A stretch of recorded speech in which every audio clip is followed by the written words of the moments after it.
La guerre est la continuation de la politique par d'autres moyens. Et quand on met ses émotions de côté, on doit impérativement lire l'objectif politique de toute guerre. Or, c'est très dur de mettre ses émotions de côté, ne serait-ce que l'espace d'un instant, d'abord par solidarité, ensuite parce que nous sommes humains et que c'est une très bonne chose de ressentir des émotions. Mais on doit observer aujourd'hui que la guerre en Israël et Palestine a atteint une vitesse morbide de croisière de l'ordre de 60 morts par heure. C'est à peu près aujourd'hui la vitesse moyenne de morts qu'a atteint ce conflit. On a connu des conflits qui mangeaient les humains beaucoup plus rapidement.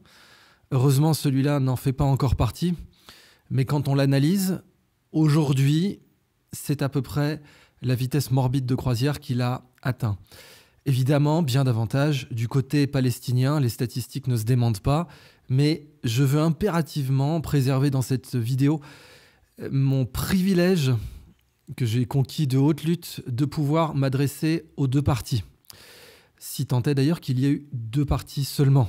Ce conflit est en fait beaucoup plus compliqué qu'un conflit à deux parties, puisqu'on a beaucoup plus de parties prenantes dans la région. Mais si on s'intéresse simplement, disons, à Israël et aux Gazaouis, en l'occurrence pour la bande de Gaza, c'est s'adresser aux deux parties, simplement. La solidarité à la cause palestinienne, aujourd'hui, est en train de gagner la totalité du monde arabo-musulman, musulman au-delà d'ailleurs du monde arabe, puisque ça va aujourd'hui jusqu'en Malaisie, en Indonésie, ou même jusqu'au Pakistan, qui n'est pas un pays arabe, et où on a assisté à des scènes de rue particulièrement préoccupantes. Ce d'autant plus que le Pakistan est une puissance nucléaire, la seule puissance nucléaire musulmane, et c'est un des objets de cette vidéo.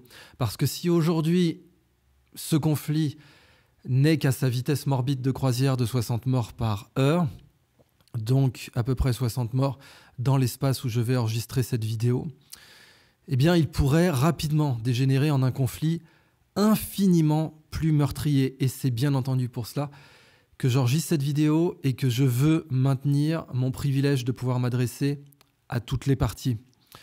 C'est pour ça que je vais, pour l'instant, éviter certains sujets ou certaines interprétations, en essayant de me concentrer uniquement sur une seule problématique: comment réduire la vitesse morbide de croisière de ce conflit et comment éviter qu'elle escalade, parce que c'est très vraisemblablement ce qui va se passer. Alors, l'attaque du Hamas a eu lieu aux 50 ans de la guerre du Kippour, mais cette guerre n'est pas la deuxième guerre du Kippour.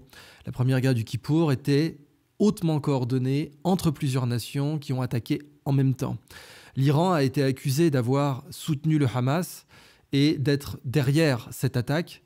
Je vais vous le dire clairement, et je l'ai déjà dit sur Twitter, de tous les documents que j'ai pu consulter et de toutes les analyses que j'ai pu faire, j'ai acquis l'intime conviction que l'Iran n'était absolument pas derrière les attaques du Hamas.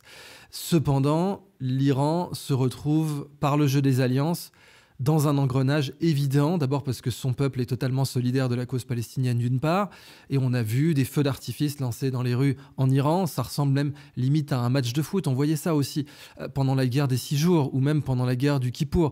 Quand vous aviez un avion israélien abattu, c'était célébré par exemple en Algérie comme s'il y avait eu un but au foot. Et c'est ça le mécanisme des émotions, qui est en fait un précurseur au mécanisme réellement diplomatique, au mécanisme politique qui est l'engrenage des alliances, soit des alliances formelles comme pendant la Première Guerre mondiale, soit des alliances émotionnelles ou des alliances, disons, de sympathie entre plusieurs peuples.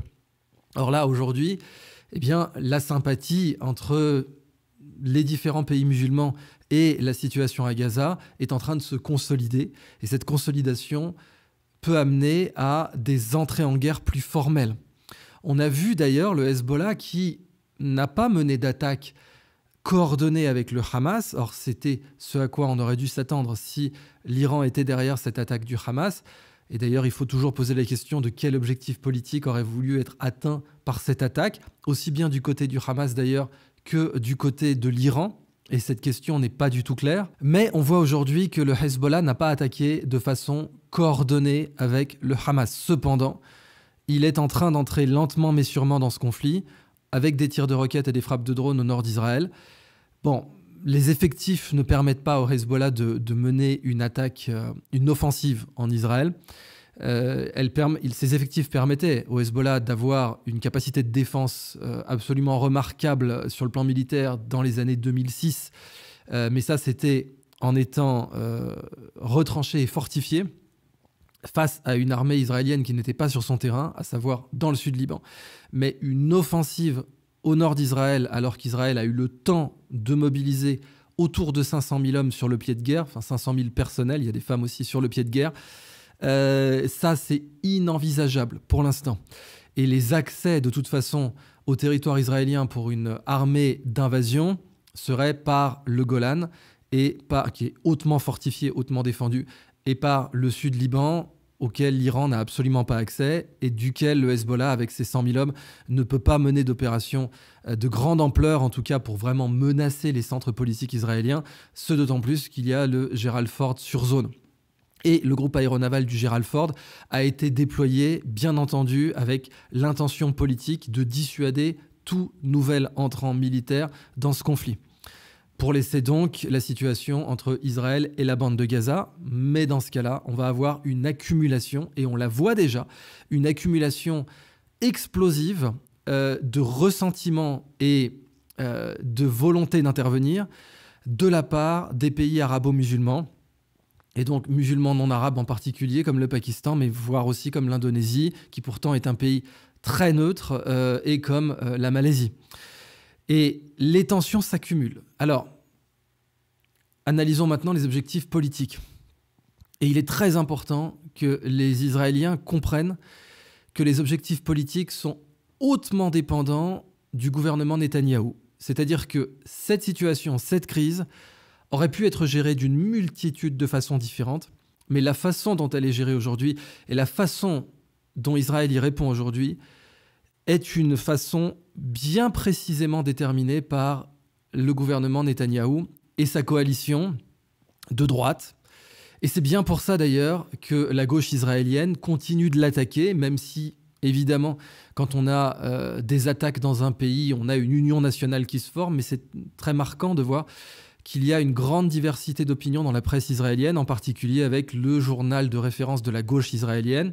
Certains diraient certes de l'extrême gauche israélienne, à savoir Haaretz, qui appartient donc à la famille Schenken et qui attaque à boulet rouge l'administration Netanyahou depuis le début du conflit, en laissant entendre que Netanyahou a mis en danger délibérément la vie d'Israéliens pour se créer une opportunité politique. C'est ce que certains analystes ont laissé entendre, et Haaretz fait partie de ces analyses, notamment parce que nous savons que, en effet, l'administration Netanyahou a été favorable au Hamas dans des discours d'une part, et d'autre part dans sa politique, en disant que finalement l'OLP, le Fatah, qui était l'alternative politique, eh bien, était beaucoup plus dangereux justement parce qu'il amenait la possibilité de la création d'un État palestinien, alors que le Hamas est beaucoup plus chaotique, beaucoup plus dangereux, mais pas dangereux sur le plan politique, dangereux sur le plan militaire.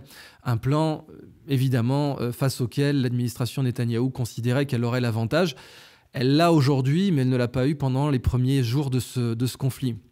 Et donc, on a plusieurs analystes qui ont été vertement critiquées. Je peux rapporter l'opinion de toutes les parties. Vous avez notamment deux analystes qui abondaient dans le même sens à une époque, comme le docteur Eli David d'une part et Efrat Fenixson d'autre part. Et les deux, aujourd'hui, s'écharpent sur cette question-là et vraiment s'opposent frontalement, avec Efrat Fenixson qui est dans le camp des personnes qui considèrent que Netanyahou a, par négligence au minimum, mis délibérément la vie en danger d'Israéliens, et aujourd'hui saisit cette opportunité politique d'atteindre un objectif précis qui n'est pas forcément l'objectif qu'aurait voulu atteindre, politique bien sûr, la gauche israélienne ou un autre gouvernement, peut-être même le gouvernement de Naftali Bennett, qui pourtant est un faucon, de toute évidence. Les paroles qu'a prononcées Naftali Bennett, notamment sur Sky News, démontrent qu'il a une attitude de faucon. Mais peut-être qu'il aurait géré le conflit, ou qu'un gouvernement avec une majorité autour de lui aurait, disons, revendiqué des objectifs politiques différents. Alors, quels auraient pu être les objectifs politiques déjà du Hamas avec cette opération ? Vous savez, Talleyrand, le conseiller diplomatique et le chef de la diplomatie de Napoléon, quand Napoléon avait fait assassiné un noble en exil du côté du Hanovre, je crois, ou du Luxembourg, avait dit « plus qu'une erreur, c'est une faute ». Plus qu'une erreur, c'est une faute. C'est la même chose avec ce qu'a fait le Hamas. C'est plus qu'une erreur, c'est une faute. C'est abominable, mais de toute façon, on en est aujourd'hui maintenant dans une étape du conflit où les morts s'accumulent des deux côtés et toujours plus du côté palestinien. Mais il se trouve qu'en effet, Israël considère que de toute façon, il y a 2 milliards de musulmans sur Terre et que, on le voit aujourd'hui avec la solidarité qui existe dans le monde musulman, au moins sur le plan culturel, eh bien, considère que ce n'est pas un conflit, ce n'est pas du tout un conflit israélo-palestinien, c'est un conflit israélo-arabe.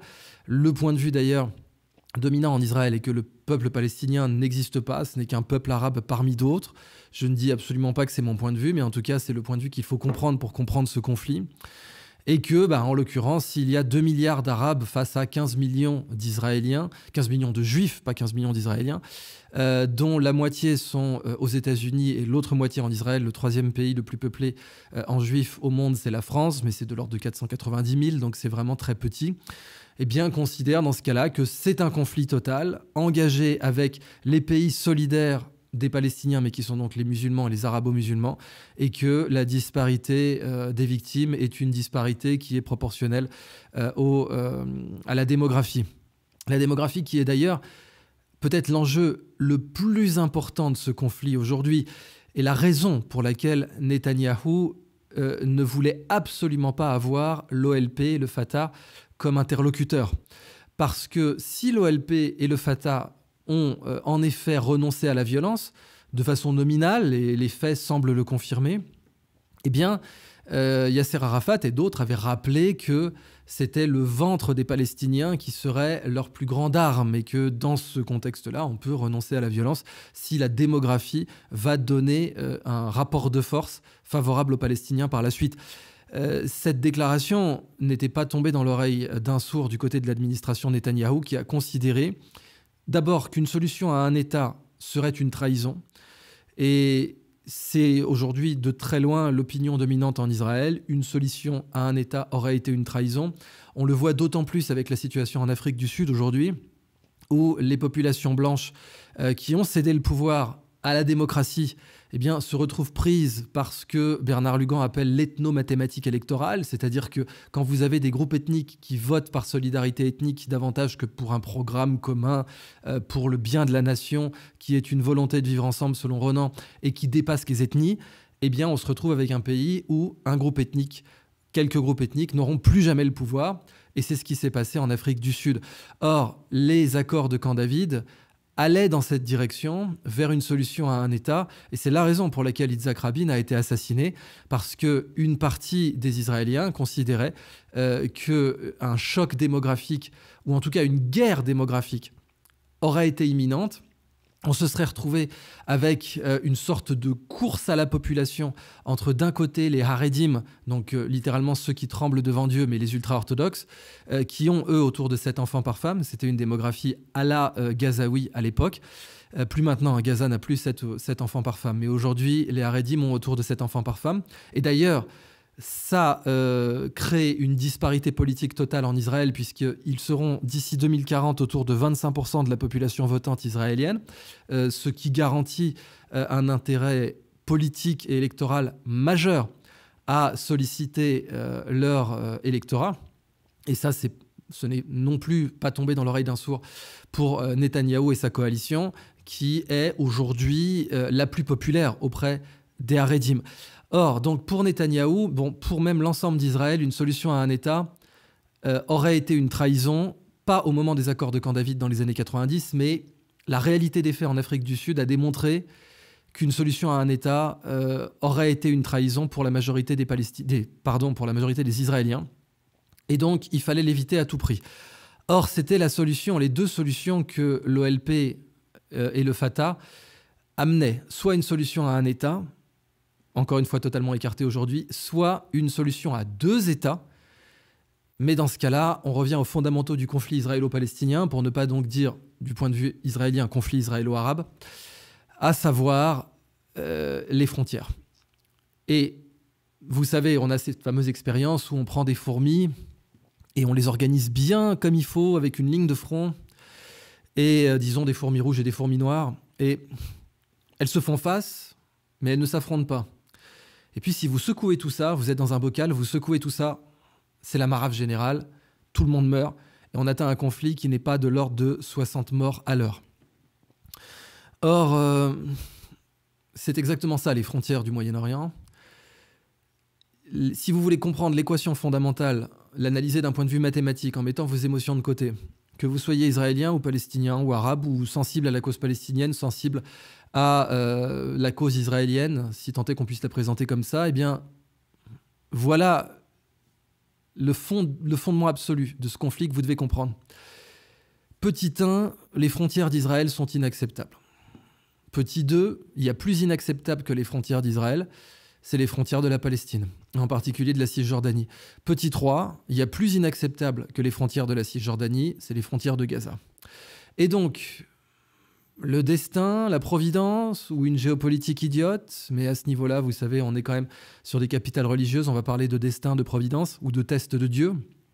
Et le test de Dieu, puisque Dieu teste ses peuples, eh bien, c'est d'avoir mis 3 frontières inacceptables par ordre décroissant d'inacceptabilité, à savoir les frontières israéliennes qui sont des frontières en décapsuleur, ça ressemble à un décapsuleur, qui sont indéfendables, qui sont des frontières inacceptables, et puis les frontières cisjordaniennes qui sont encore plus inacceptables, mais qui, c'est le point de vue israélien, au moins ont à leur dos un État allié, à savoir la Jordanie. Donc c'est vrai que du point de vue israélien, ces frontières-là sont adossées à un État allié, ce qui n'est pas le cas pour Israël, qui n'est adossé en tout cas géopolitiquement à aucun État allié, mais qui du coup s'est créé des opportunités géopolitiques différentes, en particulier parce que la majorité des Israéliens, des Juifs, en dehors des frontières israéliennes sont aux États-Unis. Il existe donc une alliance qui n'était pas forcément naturelle entre les États-Unis, le pays le plus puissant du monde, et Israël. Et cette alliance s'est construite sur le temps, puisque du temps d'Eisenhower, les États-Unis envisageaient réellement de s'allier avec les États arabes plutôt qu'avec Israël, qui à l'époque était davantage un repère de trotskistes et donc ne semblait pas être un État naturellement allié aux États-Unis. Mais fermons cette parenthèse, on aurait dû avoir un OTAN arabe, il n'a pas eu lieu. Et pour le coup, c'est de la faute aux pays arabes, on ne peut pas dire les choses autrement.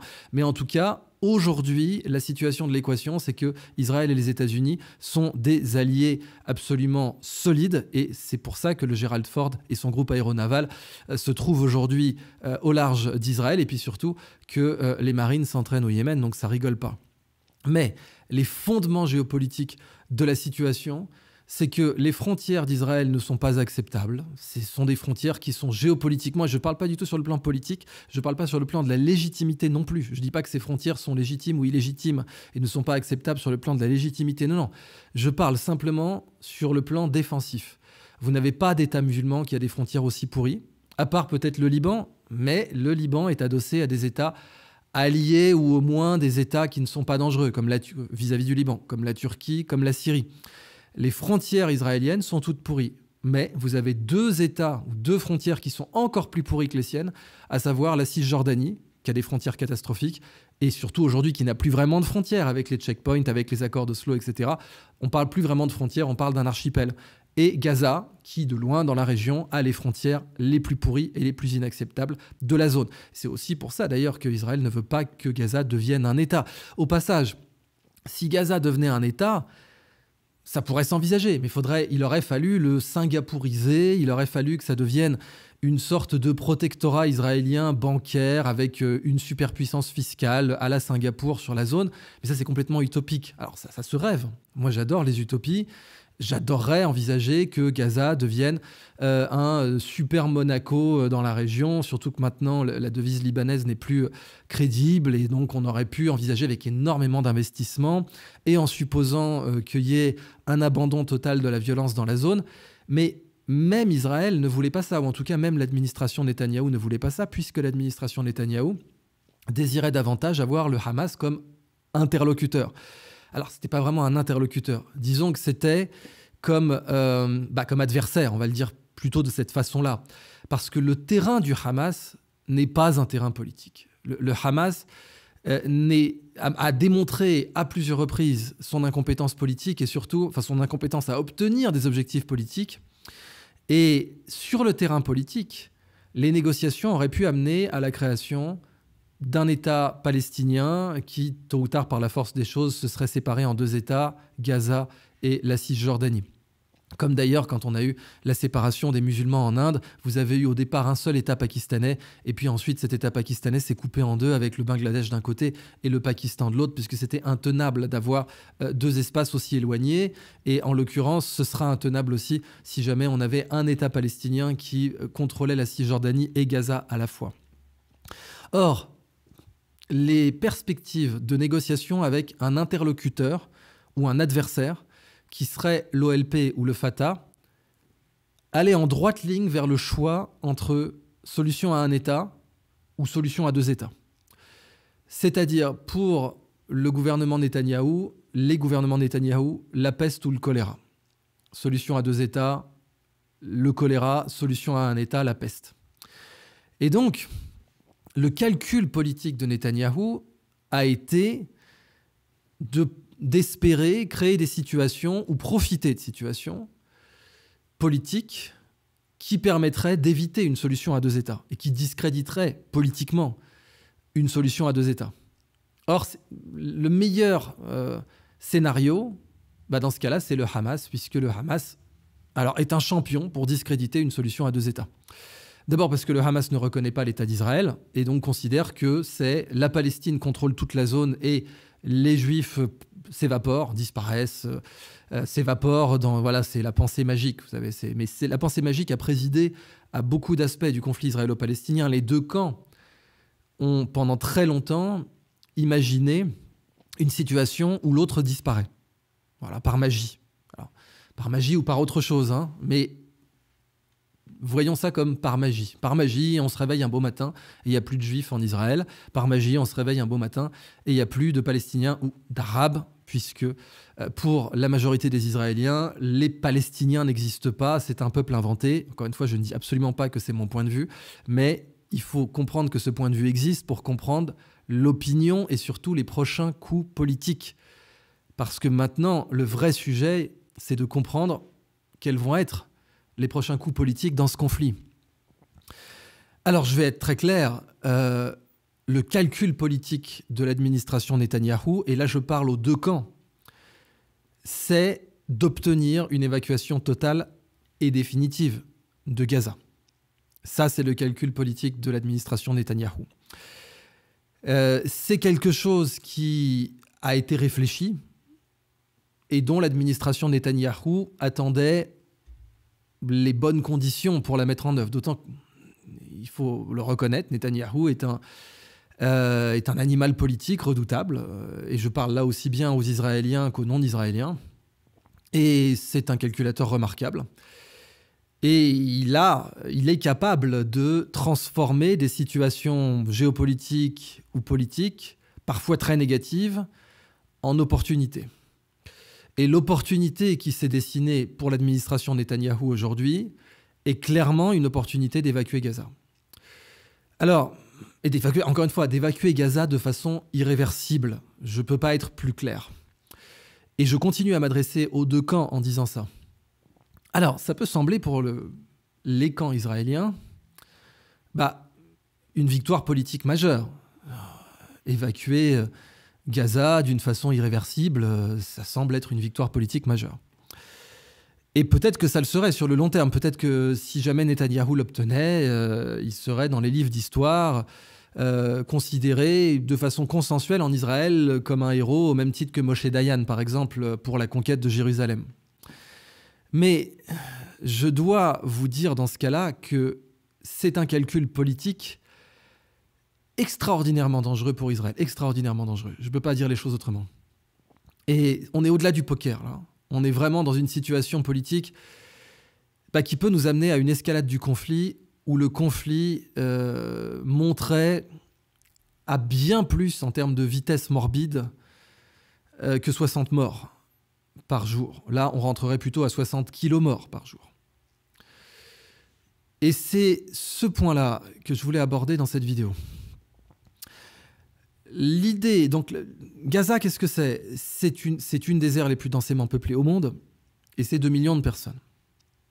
Alors Naftali Bennett a pris des déclarations, notamment sur Sky News, et on a d'autres personnes en Israël qui ont pris des déclarations considérant qu'il y a une responsabilité collective de Gaza pour les attaques terroristes du Hamas. Et ça, évidemment, c'est contraire au droit international et à la morale. Mais bon, le droit international, au bout d'un moment, c'est qu'un rapport de force. Et aujourd'hui, quoi qu'il arrive, le rapport de force fait qu'on a plus de 500 000 mobilisés côté israélien et que le Hamas ne peut pas mettre sur le pied de guerre plus de 100 000 personnes. Alors après, vous avez 2 millions de personnes, mais bon, qui ne sont pas armées, qui sont majoritairement des jeunes. 65% des Gazaouis ont moins de 24 ans et n'ont grandi d'ailleurs que dans le blocus. Le blocus qui, lui, remonte à l'opération Plan Durci en 2007-2008. Et le blocus commence en 2007. À l'époque, sous l'administration Olmert, qui n'envisageait pas, Olmert qui est d'ailleurs un ennemi politique juré de Netanyahou. Au passage, l'Iran vient de déclarer qu'elle a obtenu par ses services secrets des fiches que Netanyahou gardait sur Ehud Olmert. Et je crois qu'elle s'apprête à les publier. Alors, en tout cas, Olmert n'envisageait pas une évacuation totale de Gaza et irréversible. Mais aujourd'hui, le calcul de l'administration Netanyahou, c'est celui-là. Et il n'est pas possible d'envisager un vote à la Knesset, même si vous avez la gauche israélienne qui attaque Netanyahou considérablement en pleine guerre, et avec 500 000 mobilisés jusqu'à 600 000 au total, ce qui serait la plus grande mobilisation de l'histoire d'Israël au passage. Devant des menaces existentielles bien plus graves. La guerre des 6 jours était une menace existentielle bien plus grave. Pour Israël, la guerre du Kippour était une menace bien plus grave pour Israël. Mais elles n'ont jamais amené une mobilisation pareille. Or, cette guerre pourrait dégénérer en guerre du Kippour 2.0, en deuxième guerre du Kippour, si la solidarité à la cause palestinienne dans le monde arabo-musulman se cristallisait, et on la voit se cristalliser. Et si elle se cristallise face à la situation à Gaza, il n'est pas du tout impossible qu'un dérapage nucléaire ait lieu. C'est pour ça que je vous ai dit que là, on rentrerait plutôt sur du 600 km à l'heure. Et en l'occurrence, 60 km, c'était Hiroshima ou Nagasaki, chacune, à l'instant de détonation, mais c'était des bombes A, c'était pas des bombes H, pas des bombes thermonucléaires. Le Pakistan est le seul pays musulman qui possède l'arme atomique et possède des armes thermonucléaires et possède des vecteurs capables de les expédier en Israël. Israël possède au minimum 200 têtes nucléaires, qui sont des têtes thermonucléaires, donc on est de l'ordre de 10 mégatonnes minimum, mais jusqu'à 50 mégatonnes aujourd'hui avec les technologies disponibles. Et Israël déclare l'option Samson, qui est donc que je meurs avec les Philistins. C'était d'ailleurs à Gaza que ça s'est passé, quand Samson, un des juges d'Israël, à l'époque donc des juges, a fait s'abattre les colonnes où on l'avait enchaîné et est mort avec les Philistins, donc les Palestiniens. Et c'était donc encore une fois à Gaza. L'option Samson déclare qu'en cas d'attaque d'Israël, Israël se réserve le droit de créer un hiver nucléaire à l'échelle mondiale. Alors, 200 à 400 têtes nucléaires ne sont pas suffisantes pour créer un hiver nucléaire à l'échelle mondiale, mais c'est bien entendu suffisant pour faire des dizaines de millions de morts. Dans ce cas-là, en cas d'escalade nucléaire totale, parce que Israël n'est pas le seul pays en réalité qui revendique une option Samson, la Russie, qui est pourtant l'opposé d'Israël d'un point de vue géopolitique, puisque c'est le plus grand pays du monde, Israël considère qu'elle doit revendiquer l'option Samson parce que son territoire est tout petit et que une invasion classique peut occuper son territoire très rapidement. Et c'est exact. Et c'est la raison pour laquelle Moshe Dayan avait créé la doctrine dite du chien enragé, à savoir Israël doit être un chien enragé, trop dangereux pour qu'on l'attaque. Parce que c'est une doctrine qui semble complètement délirante, mais en réalité, elle fait sens quand vous avez un tout petit pays qui n'a aucune profondeur stratégique et qui n'a pas de deuxième chance en cas de conflit, qui peut ne se permettre aucune défaite.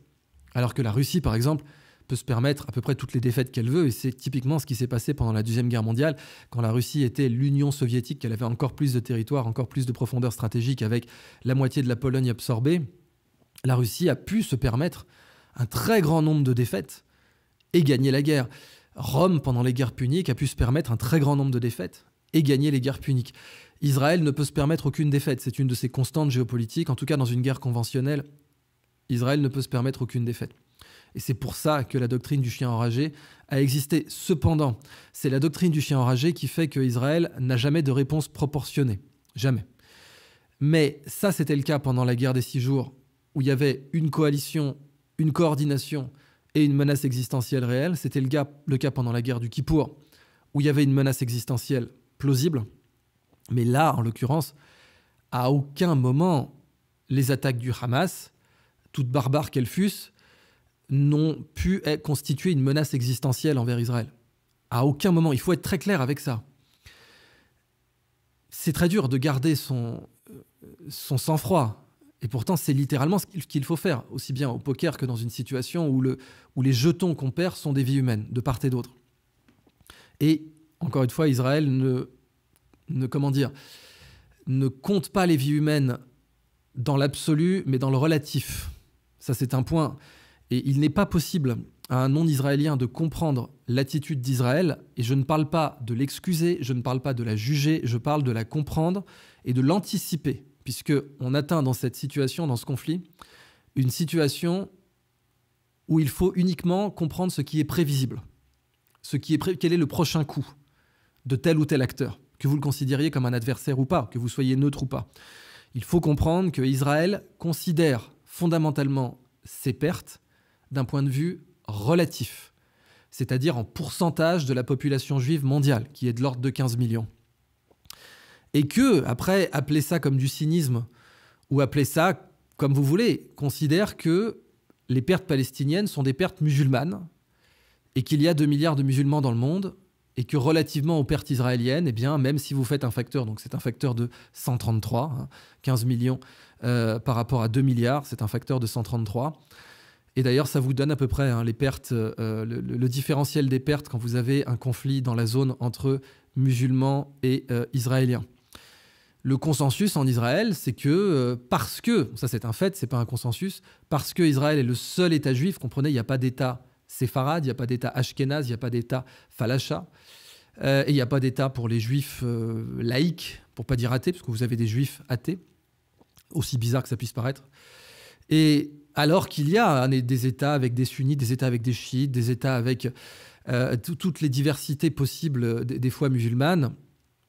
Et donc, parce que, et ça c'est un fait, il n'existe qu'un seul État juif, le consensus en Israël est que les pertes juives sont à considérer comme unifiées. Et que c'est le problème du monde musulman, s'il n'a pas pu unifier ces 2 milliards de musulmans. Mais c'est un conflit entre Israéliens et tous les solidaires des arabo-musulmans. Et encore une fois, il ne s'agit ni de juger, ni d'excuser, il s'agit de comprendre et il s'agit d'anticiper. Parce que rien n'est plus important que l'anticipation pour savoir si cette guerre peut dégénérer en guerre de très haute intensité. À savoir, aujourd'hui, on a des scènes de rue au Pakistan, qui est donc une puissance nucléaire, qui est la seule puissance nucléaire musulmane, qui sont extrêmement préoccupantes. Et la situation dans le blocus de Gaza risque d'amener une telle solidarité. D'ailleurs, l'Iran l'a déjà revendiqué. Même si, j'insiste, je considère que l'Iran n'était absolument pas derrière les attaques du Hamas. Mais maintenant, l'Iran est obligé de revendiquer cette solidarité. L'Iran n'est pas encore nucléaire. Et il existait des moyens d'empêcher la nucléarisation de l'Iran. Mais l'Iran est une nation de scientifiques et d'ingénieurs avec d'excellents mathématiciens, par exemple. Et l'Iran peut obtenir la bombe de façon assez rapide. En fait, elle pourrait, si elle ne l'a pas déjà, parce qu'il est possible qu'elle l'ait déjà, mais dans ce cas-là, elle n'a pas fait de test nucléaire, d'essai nucléaire, parce qu'on ne peut pas comme ça juste lancer... il faut faire un essai nucléaire. Même les Américains, quand ils ont créé le projet Manhattan, ont fait un essai nucléaire avec le gadget, et l'Iran n'a pas mené d'essai nucléaire. Donc, ça signifie, alors que le Pakistan, si, ça signifie qu'en admettant que l'Iran possède l'arme nucléaire, elle n'a pas aujourd'hui la garantie d'une frappe crédible. Par contre, il faut comprendre aussi que les conséquences d'une évacuation définitive de Gaza, irréversible de Gaza, seraient très certainement une course nucléaire de tous les États voisins d'Israël. Et là, je parle aussi bien aux Israéliens qu'aux non-Israéliens. Parce que d'autres administrations que l'administration Netanyahou, et c'est pas moi qui le dis, c'est Haaretz, auraient très certainement géré la situation d'une façon politique différemment. Parce que j'insiste, quelles que soient les atrocités commises, à aucun moment les attaques du Hamas n'ont constitué et n'auraient constitué et ne pouvaient constituer une menace existentielle pour Israël, à aucun moment. Le Hamas, oui, revendique que l'avenir qu'il recherche est un avenir sans Israël. C'est exact, ce qui n'est plus le cas de l'OLP et du Fatah. Mais le Hamas, si. Mais cependant, le Hamas n'a à aucun moment les moyens d'atteindre cet objectif ou cette revendication ou ce rêve autrement que par une sorte de vœu pieux morbide. Alors que une évacuation totale de Gaza est irréversible, peut créer des situations qui constitueraient une menace existentielle pour Israël. Je vais le répéter. Une gestion des attaques du Hamas différente, qui n'aurait pas débouché sur une évacuation totale et irréversible de Gaza, n'aurait pas créé une situation capable de mettre Israël face à une menace existentielle réelle.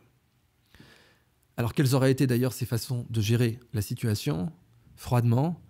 Ça aurait été certes un blocus de Gaza, certes des frappes sur Gaza, et puis des ultimatums et un délai, et puis des échanges de prisonniers, et puis, en effet, l'exigence de se voir remettre tel ou tel leader, et puis après, des assassinats ciblés, dont le Mossad est tout à fait capable.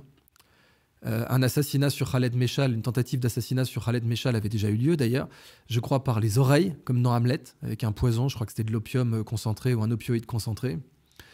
Et cette tentative d'assassinat n'avait pas été menée d'une façon, disons, suffisamment professionnelle. Les assassins avaient été retenus en otage par le Hamas, et lequel avait pu obtenir l'antidote. Et c'est pour ça que Khaled Meshal est encore en vie aujourd'hui, et c'est pour ça qu'il est au Qatar. Mais durant le massacre de Munich et dans d'autres situations, Israël avait parfaitement démontré sa capacité à mener des assassinats en rétorsion. Et en l'occurrence, ça aurait été une réponse graduée et proportionnée. Mais vous me diriez, non, Israël ne doit pas avoir de réponse graduée et proportionnée, parce que fondamentalement, il y a 15 millions de juifs dans le monde, mais 2 milliards de musulmans, et la situation est telle que tous les musulmans, pour certains Israéliens, sont des ennemis potentiels.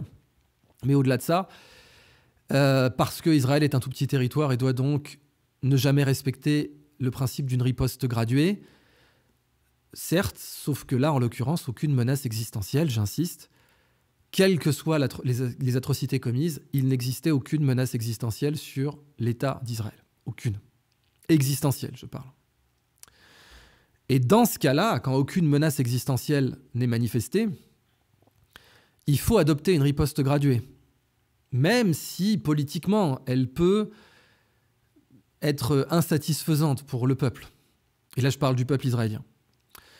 Même si elle peut être insatisfaisante, parce que le peuple crie vengeance et dit c'est inacceptable d'avoir eu 3000 morts dans les circonstances que l'on a vues, et donc nous voulons une réponse immédiate et disproportionnée.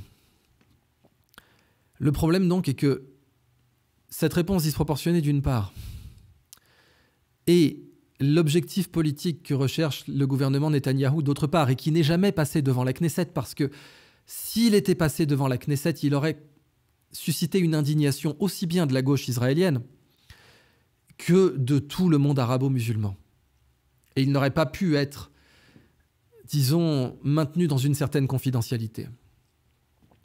Mais, alors pour quelque raison politique que ce soit, je ne sais pas si c'est parce que Netanyahou souhaite rentrer dans l'histoire. Après tout, son parti a été créé par Ariel Sharon, et Ariel Sharon est de l'école de Moshe Dayan, et Moshe Dayan est rentré dans l'histoire israélienne. Je ne sais pas vous dire pour quelle raison particulière je suis convaincu de ce que Netanyahou et son administration recherchent l'objectif politique suprême qui est l'évacuation totale de Gaza, et encore une fois irréversible. Mais ce que je peux vous dire, c'est que ça peut créer une situation qui va engendrer une menace existentielle pour Israël. Et la menace existentielle n'est pas épargnée par le fait qu'Israël maintienne l'option Samson. À savoir, si nous sommes attaqués, nous avons entre 200 et 400 ogives nucléaires et nous pouvons créer une destruction inacceptable. C'est quelque chose qui se considère entre États industrialisés, occidentaux, une destruction inacceptable. Peut-être qu'il est tout à fait sous-estimé par un certain camp en Israël, ce que le monde arabo-musulman considère comme inacceptable. Par exemple, la destruction du dôme du Rocher et de la mosquée d'Al-Aqsa pour la construction du troisième temple, dans quelle mesure ce sera considéré comme inacceptable par le monde arabo-musulman? Très personnellement, j'en sais rien. Mais on a une partie du monde arabo-musulman qui est jeune. Et dans cette partie, on a une partie qui n'a pas grand-chose à perdre. Je pense notamment à l'Irak, puisque la doctrine américaine du chaos contrôlé a créé des États musulmans, comme la Somalie, comme l'Irak, de plus en plus comme le Yémen, et comme l'Afghanistan, qui considèrent qu'ils n'ont rien à perdre. Et dans ce contexte-là, n'avoir rien à perdre, ça signifie ne plus être inquiété par l'option Samson. Et une partie du monde arabo-musulman qui ne serait plus inquiété par l'option Samson et qui rentrerait dans une course nucléaire. Alors, encore une fois, l'Iran, si elle n'a pas déjà l'arme nucléaire, peut posséder l'arme nucléaire en 6 mois. C'est à peu près le temps qu'il faut à l'Iran aujourd'hui, en supposant qu'elle n'ait pas l'arme nucléaire, pour s'armer nucléairement. Et elle a toutes les capacités de frapper en Israël si elle le souhaite. Alors certes, Khamenei a déclaré, soi-disant, enfin pas soi-disant, il l'a déclaré, une fatwa disant que l'arme nucléaire n'était pas halal. Bon. Mais qu'est-ce que ça vaut en géopolitique, ça? Et de toute façon, le Pakistan possède l'arme nucléaire, avec des vecteurs capables de frapper Israël. Alors certes, le Pakistan aujourd'hui est dirigé par une élite militaire qui est elle-même sous un contrôle de facto, disons, de la CIA, pour simplifier un peu la situation. Mais c'est à peu près la situation actuelle. Donc évidemment, tant qu'on a une élite militaire qui est sous contrôle de la CIA, pour le dire de façon un peu crue et simple, c'est plus subtil que ça, mais on ne peut pas envisager que le Pakistan entre dans des comportements suicidaires. Mais bon. Et là, ce que je veux dire aux Israéliens, parce que si j'ai préservé le privilège de parler à tous les camps dans cette vidéo, c'est que la poursuite de l'objectif politique d'une évacuation irréversible de Gaza, comme façon de gérer cette situation, cette guerre, parce que c'est une guerre. Peut-être qu'une autre administration aurait, enfin je ne sais pas, peut-être, j'en suis persuadé, une autre administration aurait poursuivi des objectifs politiques différents. Mais l'administration Netanyahou est bien entendu totalement opposée à une solution, à un État. Mais ça, même moi, maintenant, j'y suis opposé. Je considère que la situation en Afrique du Sud démontre qu'il n'existe pas de maturité humaine suffisante pour obtenir une telle utopie, avec éventuellement des garde-fous constitutionnels, etc. La solution à 2 États, l'administration Netanyahou y est complètement opposée aussi. Et donc, la solution tout court, c'est une évacuation de Gaza et plus tard, n'en doutez pas une seule seconde, de la Cisjordanie. N'en doutez pas, c'est ce qui va arriver. Et aujourd'hui, le monde arabo-musulman l'anticipe, pour ne pas dire l'appréhende, d'une façon extrêmement dangereuse. Raison pour laquelle vous avez eu des mouvements de plusieurs dizaines de milliers de personnes de la Jordanie vers la Cisjordanie qui ont été arrêtées par les autorités jordaniennes. Raison pour laquelle ces mouvements ont eu lieu. Et attendez-vous à ce que ces mouvements aient lieu davantage, si jamais cet objectif politique continue à être poursuivi. Pour l'heure, l'aire la plus urbanisée de la bande de Gaza est déjà évacuée. Donc plus de la moitié du travail est faite. Puisque l'urbanisme de la bande de Gaza, même si c'est une des zones les plus densément peuplées au monde, cet urbanisme est très essentiellement tourné vers le nord. Et évacuer la ville de Gaza, c'est déjà évacuer plus de 60% de l'urbanisme de la bande de Gaza dans son intégralité. Eh bien, je ne peux insister suffisamment pour mes interlocuteurs israéliens sur le fait que d'une situation dans laquelle il n'existait pas de menace existentielle pour l'État d'Israël, on obtient par la poursuite de l'objectif politique qui est une évacuation totale, d'abord de Gaza, mais ensuite certainement de la Cisjordanie, on va obtenir une situation géopolitique mondiale dans laquelle les menaces existentielles pour Israël n'auront jamais été aussi grandes depuis au moins la guerre des 6 jours, au moins. Et là, on parlera de menaces nucléaires. C'est-à-dire que quand, par exemple, certaines personnes au Pakistan se posaient la question de l'utilisation de l'arme atomique, je ne pense pas qu'ils pensaient très souvent à Israël par le passé. Mais je ne peux que vous confirmer que si la bande de Gaza est évacuée de façon irréversible, certaines personnes au Pakistan vont y penser de plus en plus souvent. Et certaines personnes en Iran vont y penser de plus en plus souvent. Et certaines personnes en Arabie Saoudite vont y penser de plus en plus souvent, parce que oui, l'Arabie Saoudite a les moyens de s'armer nucléairement si personne ne l'en empêche. L'Égypte a les moyens de s'armer nucléairement, sur le plan scientifique. Elle a les moyens d'enrichir de l'uranium. Construire des centrifugeuses est certes difficile d'un point de vue confidentiel. Mais bon, si vous le faites délibérément et que vous avez un grand frère nucléaire qui est disposé à vous protéger d'une première attaque, qu'est-ce qui peut bien vous en empêcher? C'est le cas de la Corée du Nord. Rien n'a empêché la Corée du Nord de s'armer nucléairement. Rien du tout. Et aujourd'hui, plus rien n'empêche l'Iran de s'armer nucléairement. Plus rien n'empêchera l'Arabie Saoudite de s'armer nucléairement. Plus rien n'empêchera l'Égypte de s'armer nucléairement. Et dans ce contexte-là, je suis convaincu de ce que l'administration Netanyahou sous-estime totalement les conséquences d'une évacuation irréversible de Gaza. J'en suis absolument convaincu. Et ces conséquences vont, par la force des choses, créer un monde, un avenir, dans lequel les menaces existentielles pour l'État d'Israël seront beaucoup plus grandes. Et je ne peux pas vous dire les choses autrement. Et là, je revendique le droit et le privilège de m'adresser aux Juifs, et en particulier aux Israéliens. Et je sais que ce sont des débats qui ne se font pas à la Knesset, et qui sont inenvisageables à la Knesset de toute façon. Mais ce sont des débats qui sont aujourd'hui nécessaires par le fait accompli.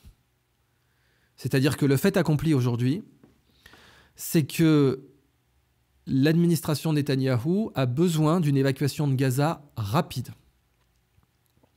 Pourquoi rapide? Parce que plus la situation dure, plus les risques d'escalade du conflit sont grands, et plus une deuxième guerre du Kippour devient probable. Raison pour laquelle le porte-avions Gerald Ford est déployé dans la zone. Parce que plus la situation à Gaza devient un drame humanitaire, ce qui s'accélère évidemment de jour en jour, puisque l'eau est coupée. Alors, on ne peut que subodorer que les Gazaouis avaient mis en place des moyens d'approvisionnement souterrain en eau par l'Égypte. Et l'Égypte, aujourd'hui, adresse un convoi humanitaire à Gaza, mais qui est bloqué par Israël.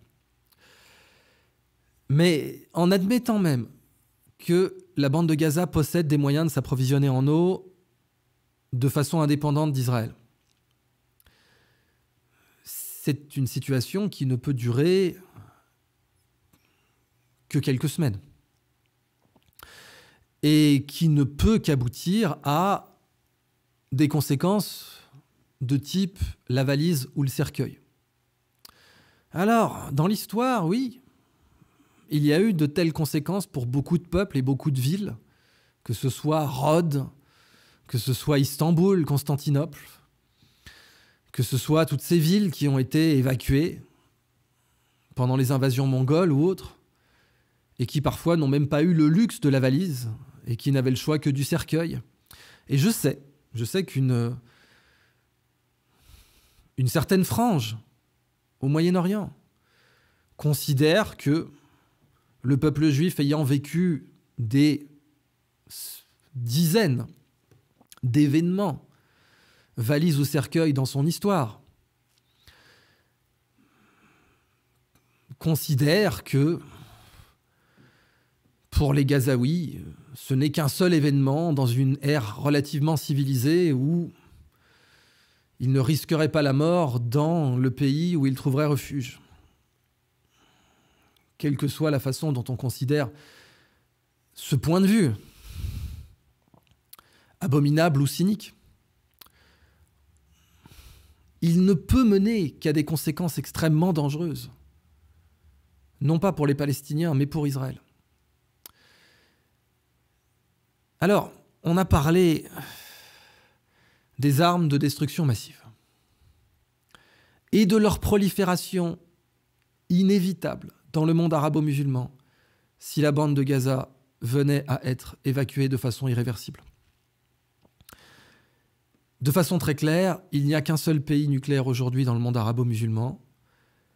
Il y en aura beaucoup plus d'ici 20 ans, ou même 10 ans, si la bande de Gaza est évacuée de façon irréversible. Et encore plus, si le dôme du Rocher et la mosquée d'Al-Aqsa venaient à être détruites pour la construction du troisième temple.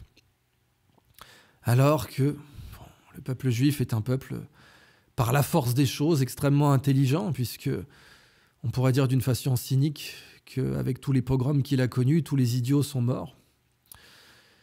Par la force des choses. C'est-à-dire que seuls les paranoïaques, les dépressifs et les gens très intelligents, qui sont très souvent d'ailleurs paranoïaques et dépressifs aussi, survivent dans ces événements. Et un peuple très intelligent doit pouvoir trouver des solutions très intelligentes.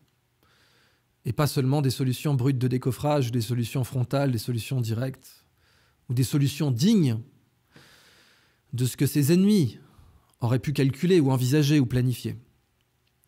Et peut-être qu'un peuple de mathématiciens, de prix Nobel et de médailles Fields, qu'un peuple qui a parmi lui des Einstein et des Furstenberg, saurait trouver une solution architecturale hautement brillante par laquelle un troisième temple pourrait être érigé, tout en maintenant l'existence du dôme du Rocher et de la mosquée d'Al-Aqsa. Mais pour tout utopiste que je sois, j'ai de très sérieux doutes. Mais dans ce cas-là, je ne peux qu'anticiper, en tant que géopolitologue, un avenir dans lequel le monde arabo-musulman va s'armer en armes de destruction massive et va être en position de canaliser le désespoir auprès d'une certaine jeunesse que cela va engendrer. Parce qu'on considère, en contre-insurrection, que quand on tue un civil, on crée entre 3 et 7 combattants. Que quand on tue un civil, on crée entre 3 et 7 combattants. Et que donc, à chaque, et c'est le calcul que le Hamas lui-même va faire, à chaque civil tué à Gaza, entre 3 et 7 combattants supplémentaires pourraient être recrutés par cette entité. Mais l'administration Netanyahou considère certainement que si tout ce problème est déporté sur l'Égypte, eh bien, les velléités meurtrières du Hamas seront un problème pour les Égyptiens. Et qu'après tout, l'Égypte est un pays de 109, je crois, millions d'habitants, et que ce ne sont pas 2 millions d'habitants supplémentaires qui vont changer dramatiquement sa démographie. Cependant que l'Égypte considérait même limiter les naissances parce qu'elle est bien au courant du fait que sa démographie est déjà excessive. Et Al-Sisi a envisagé, a évoqué en Conseil des ministres à plusieurs reprises une politique de limitation des naissances du type chinoise. Alors qu'aujourd'hui, aussi bien au Caire qu'à Alexandrie, la jeunesse égyptienne vit parfois dans des cimetières par manque d'habitat. 2 millions de Gazaouis en Égypte seraient de nature à déstabiliser durablement l'Égypte, ce d'autant plus que le Hamas est une organisation intégrée aux frères musulmans, lesquels sont les ennemis du gouvernement actuel et du pouvoir actuel en Égypte, et lesquels avaient assassiné le président Sadat, considérant qu'il avait été trop conciliant avec Israël, alors que le président Sadat ne pouvait pas être vraiment considéré comme conciliant vis-à-vis d'Israël, surtout dans les détails vestimentaires, notamment du choix de ses cravates, avec sa rencontre avec Golda Meir, mais je ne rentrerai pas dans les détails. Alors, il est clair que l'administration Netanyahou considère qu'elle peut, politiquement, faire d'une pierre deux coups en évacuant totalement Gaza, puisque ça déstabilisera l'Égypte. Ah oui, ça va la déstabiliser d'une façon durable, avec des conséquences qui sont complètement imprévisibles, et dont même des gens aussi intelligents que des Furstenberg ou des Einstein ne pourraient anticiper les conséquences, j'en suis absolument convaincu. Parce que là, on parle vraiment de chaos dans le sens mathématique du terme, et même un Einstein et même un Furstenberg ne peut pas anticiper, comprendre, prédire le chaos. À partir de là, les conditions de la sécurité d'Israël seront forcément détériorées. Par la force des choses, pas forcément par une volonté politique sous-jacente coordonnée, mais par la force des choses. En cas d'exode de Gaza. Alors, encore une fois, après avoir parlé des armes de destruction massive, je voudrais conclure un peu sur des armes de construction massive. Et je voudrais essayer d'envisager autre chose que des méga-morts, d'avoir commencé cette vidéo en rappelant qu'on a atteint un régime morbide de croisière, une vitesse morbide de croisière de 60 morts par heure, et qu'on risque d'atteindre 60 km par heure ou plus, si jamais les choses dégénèrent.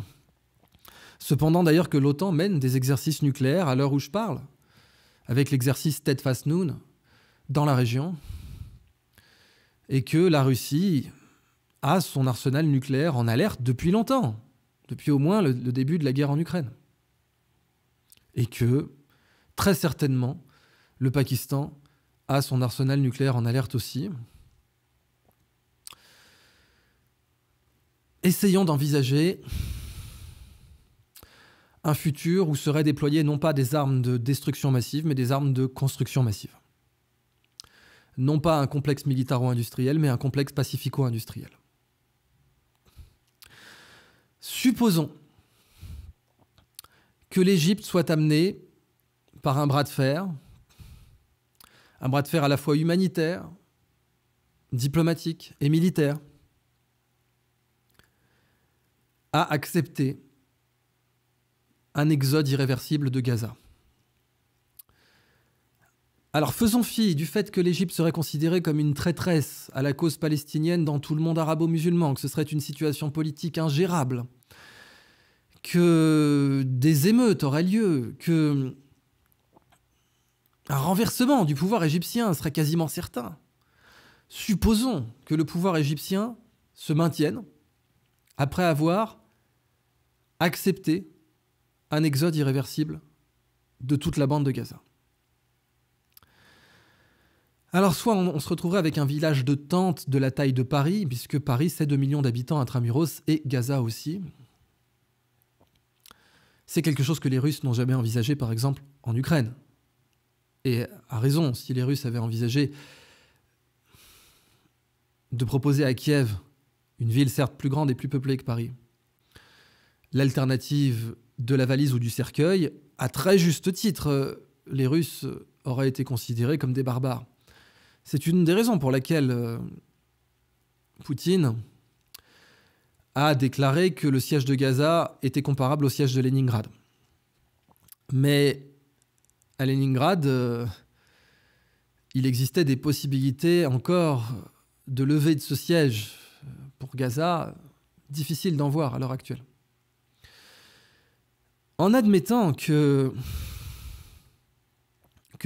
l'Égypte se retrouve par accepter 2 millions de Gazaouis sur son territoire, plusieurs scénarios seraient possibles. Le monde arabo-musulman pourrait se cotiser pour ériger une ville flamboyante, qu'il pourrait appeler par provocation, délibérée.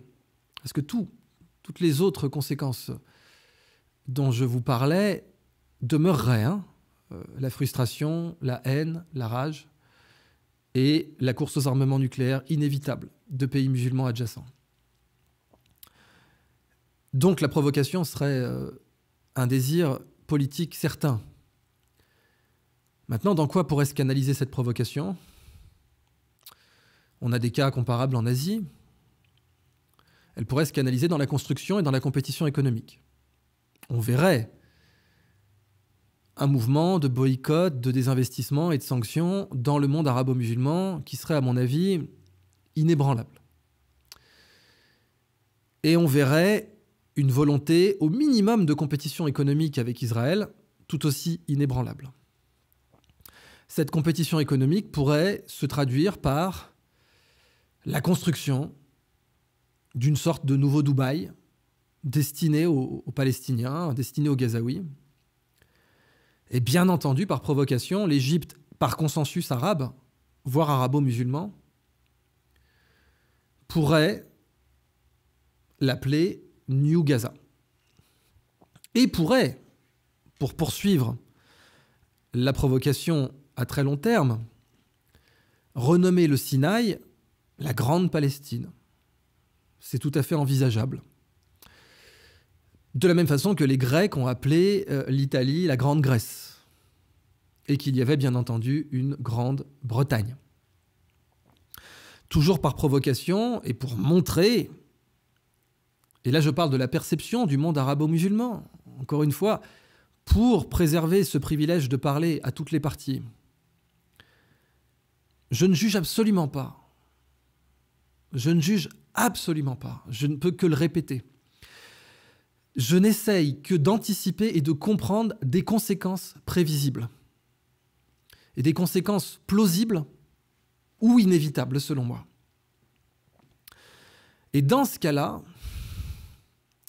la frustration accumulée dans le monde arabo-musulman pourrait d'une part l'unifier, ce qui est sa grande faiblesse, même si vous considérez les écrits, les traditions prophétiques dans le monde musulman. Les hadiths rapportent qu'il est demandé à Dieu de ne pas opposer d'ennemis extérieurs au monde musulman. Alors c'est un hadith contesté, mais Dieu répond « Rien ne se produit sans ma volonté, mais je vous confirme que vos ennemis seront intérieurs, seront la division. » Et Dieu, en effet, teste tous ses peuples. Et les grands tests des peuples musulmans encore une fois, le point de vue israélien est de dire, mais si vous n'avez pas votre Houma, c'est par votre propre stupidité, c'est par votre propre bêtise. Et nous sommes affûtés par les pogroms, par les exterminations, par 2000 ans de haine, nous sommes affûtés et ça fait que nous ne sommes pas assez stupides pour nous entretuer. Et que nous ne sommes pas assez stupides pour nous diviser, même si nous avons les falachas, les séfarades, les ashkénazes et les laïcs. Même si nous avons cela, nous ne sommes pas assez stupides pour nous entretuer, mais si vous, votre propre Oumma, est assez stupide pour s'entretuer, c'est votre problème, ce n'est pas le nôtre. Eh bien, dans ce cas-là, la fédération et la solidité politico-religieuse de la Oumma atteindrait un niveau de cohérence sans précédent dans son histoire. Sans précédent. Par exemple, l'Égypte et l'Arabie Saoudite, et même l'Iran, pourraient convoquer un sommet dans le Sinaï.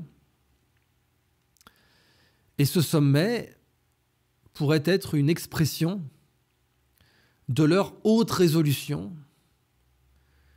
à fédérer la Oumma autour de la cause perdue, puisque déportée, palestinienne. Et ce point de fédération pourrait être redoutablement dangereux. Il est tout à fait envisageable. Surtout si lui sont érigés des symboles, comme la ville de New Gaza et comme la déclaration de ce que le Sinaï est la grande Palestine. D'ailleurs, une toute petite partie du Sinaï est bien dans le territoire de la Palestine historique. Et il existe, en fait, si vous faites une image miroir de la ville de Gaza, des villes de Gaza, mais de la bande de Gaza, vous vous trouvez encore dans un territoire de Palestine historique. Le territoire, donc évidemment, la Palestine, certes, un terme donné par Adrien, mais un terme qui vient au départ des Péléchettes, terme, lui, qui vient des Égyptiens, et qui est un terme, certes, d'envahisseurs, les peuples de la mer pendant l'effondrement de l'âge de bronze. Or, l'identité politique et la territorialité politique d'Israël, des royaumes d'Israël, datent de l'âge du fer, pas de l'âge du bronze. Et avant, il existait des royaumes canaanites et des cités-États canaanites, qui sont d'ailleurs les inventeurs de l'alphabet. Et l'alphabet hébreu, encore aujourd'hui utilisé en Israël, est un alphabet qui tire ses origines de l'alphabet canaanite. C'est un alphabet que ne connaissait pas Abraham et que ne connaissait pas Moïse. C'est un alphabet que ne connaissait pas Moïse. C'est un alphabet qui est arrivé pendant les royaumes d'Israël avec la popularisation des alphabets autour des Canaanites, des Phéniciens, qui sont, si on veut vraiment parler de la primauté sur cette terre, le peuple qui était dans cette zone avant le peuple juif. Mais le peuple juif pourra répondre légitimement, vous avez déjà une nation, c'est le Liban, le descendant des Phéniciens. Et même si le Liban est plus petit qu'Israël, ses frontières sont plus acceptables, puisqu'il est moins entouré d'ennemis. Okay. Bon. Je ne juge pas, je ne conclus pas là-dessus. Je rapporte des débats et je maintiens mon privilège de m'adresser à toutes les parties. Le monde arabo-musulman pourrait décider de créer une sorte de Venise palestinienne, ou de Pétra palestinienne, puisque Pétra est la Venise arabe, nabatéenne arabe. Qu'est-ce que c'était Venise ? C'était un camp de réfugiés. C'était un camp pour se réfugier des invasions lombardes qui pillaient, violaient, éventraient. Et la lagune de Venise, infestée de malaria, frigorifique en hiver, un enfer sur terre, brûlante en été, gelée en hiver, était préférable aux invasions lombardes. Et les Vénitiens ont fait de ce camp de réfugiés la plus belle ville du monde. Une ville sublime, qui est d'ailleurs la ville où le mot ghetto a été inventé, puisque c'était une fonderie de cuivre, le Getto, qui est devenu le ghetto. Et encore aujourd'hui, les Juifs sont heureux à Venise. C'est certes Napoléon qui a brisé le ghetto, mais aujourd'hui, les Juifs vivent en parfaite harmonie à Venise. Et d'ailleurs, les quartiers juifs sont assez magnifiques à Venise. Eh bien, un geste de défiance par la construction massive, un geste dans lequel le monde arabo-musulman pourrait canaliser sa défiance en cas d'évacuation irréversible de Gaza, pourrait être la construction d'une New Gaza, pourrait être l'appel au financement symbolique, hautement politique, de tous les pays musulmans, de l'Indonésie jusqu'au Maroc, en passant par la Somalie, et l'Afghanistan, et le Pakistan, et l'Iran, et l'Arabie Saoudite. La levée de sommes colossales. Après tout, le projet de Neom en Arabie Saoudite devait lever 500 milliards. Eh bien, le monde arabo-musulman pourrait lever une telle somme au nom de la construction d'une nouvelle Gaza et au nom de la revendication de ce que le Sinaï, qui est la terre où Moïse a reçu les tables de la loi, eh bien, que le Sinaï soit appelé Grande Palestine. Et que cette New Gaza, pour des raisons de défiance, soit construite avec des gratte-ciel antisismiques, puisque la zone est sismique, qui aurait vu sur l'ancienne Gaza, avec une sorte de principe érigé en architecture, comme disent les Québécois, je me souviens. Et que cette nouvelle Gaza, dans sa grande Palestine, aurait comme slogan « Je me souviens ». Et que les Égyptiens créeraient des chansons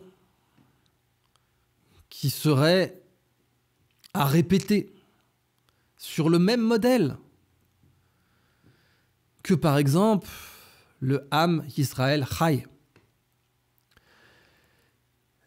C'est une possibilité. Elle est bien moins pire, bien moins mauvaise, bien moins désastreuse que la possibilité d'une guerre nucléaire totale et que l'emploi d'armes de destruction massive soit cette année, par exemple juive, donc jusqu'à dans plusieurs mois encore, soit jusqu'à dans une dizaine d'années. La perspective que le monde arabo-musulman canalise sa frustration et son indignation dans des armes de construction massive plutôt que de destruction massive,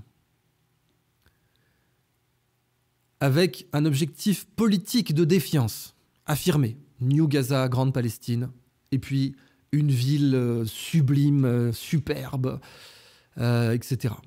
Une ville qui aurait pour but de démontrer la supériorité économique, culturelle, politique et religieuse du monde arabo-musulman, désormais unifié autour de cette cause célèbre.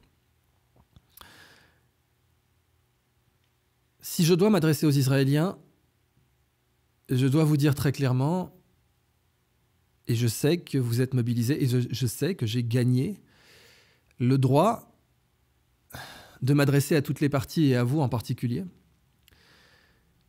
Cet avenir-là sera un avenir où les menaces existentielles pour Israël demeureront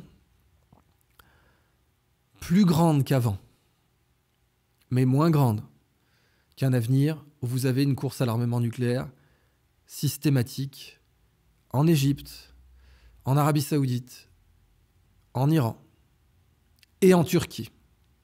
Parce que la Turquie est un pays musulman et que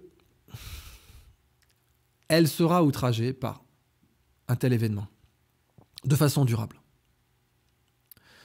Je sais que des Juifs ont vécu des dizaines de fois dans leur existence des événements de type valise ou cercueil, et que vous considérez que parce que cela vous est arrivé, cela arrivera à d'autres. Mais la question n'est pas celle de la légitimité, du droit ou de l'équivalence. C'est-à-dire, nous l'avons beaucoup vécu et nous avons survécu, alors vous vous en remettrez. Ce qui est, de façon certaine, la pensée qui domine dans l'administration Netanyahou aujourd'hui. Sans ni la juger ni l'excuser, il faut comprendre les conséquences qu'elle va engendrer. Et j'ai essayé dans cette vidéo de vous donner un panorama de ces conséquences, ou plutôt un oligorama, puisque pan en grec ça veut dire tout, et je ne peux absolument pas prétendre avoir cerné toutes les conséquences d'un exode de Gaza, irréversible, et ensuite d'une éventuelle destruction du dôme du Rocher et de la mosquée d'Al-Aqsa, qui serait, au passage, en admettant un exode systématique des Palestiniens, qui demeurerait des objets architecturaux de grande valeur dans un patrimoine israélien. Et dont je sais que beaucoup d'Israéliens considéreraient que la destruction serait un anathème, une horreur. Mais de la même façon que l'évacuation irréversible de Gaza, j'en suis convaincu, n'aurait jamais fait l'unanimité à la Knesset, et encore moins consensus. Même pas l'unanimité, même pas le consensus. Il est possible que les événements dont je vous parle n'auraient pas fait consensus non plus. Mais la force des choses permet d'établir des faits accomplis. Et c'est ce que nous voyons à Gaza aujourd'hui. Et c'est ce que nous verrons encore. Et là, je m'adresse aux Israéliens.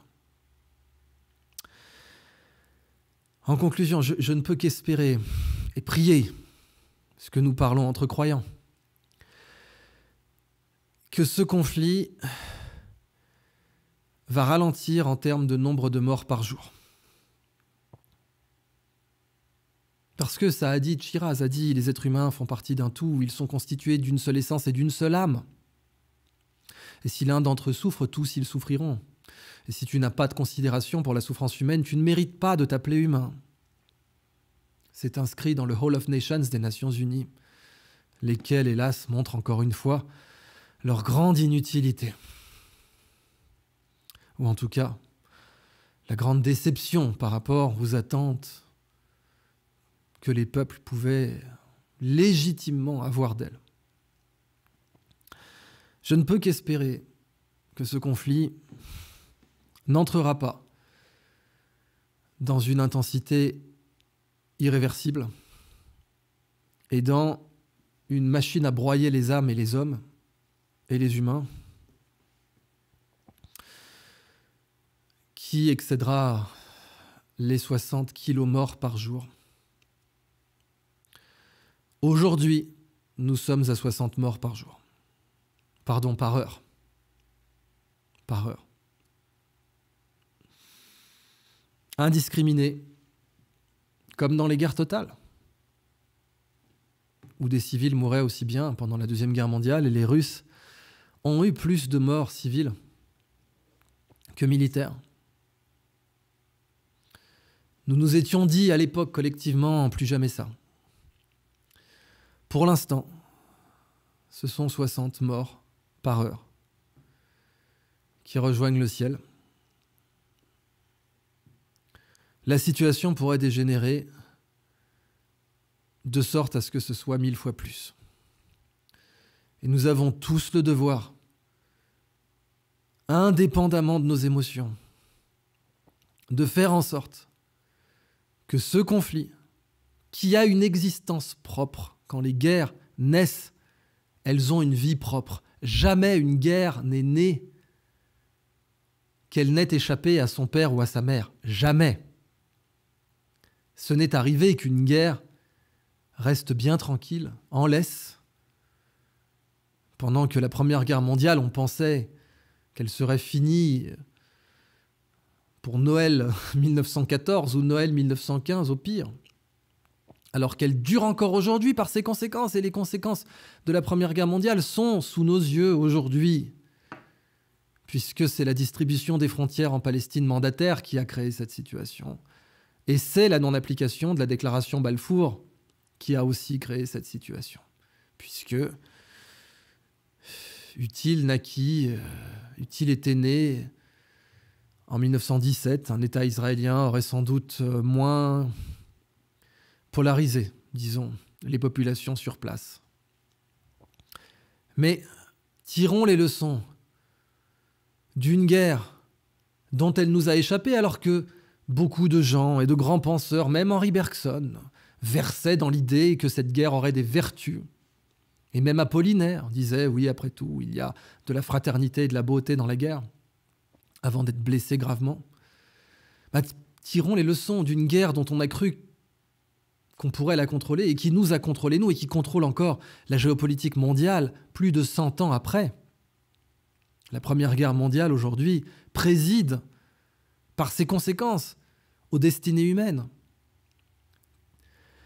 Jamais nous n'avons été aussi proches d'une troisième guerre mondiale qu'aujourd'hui.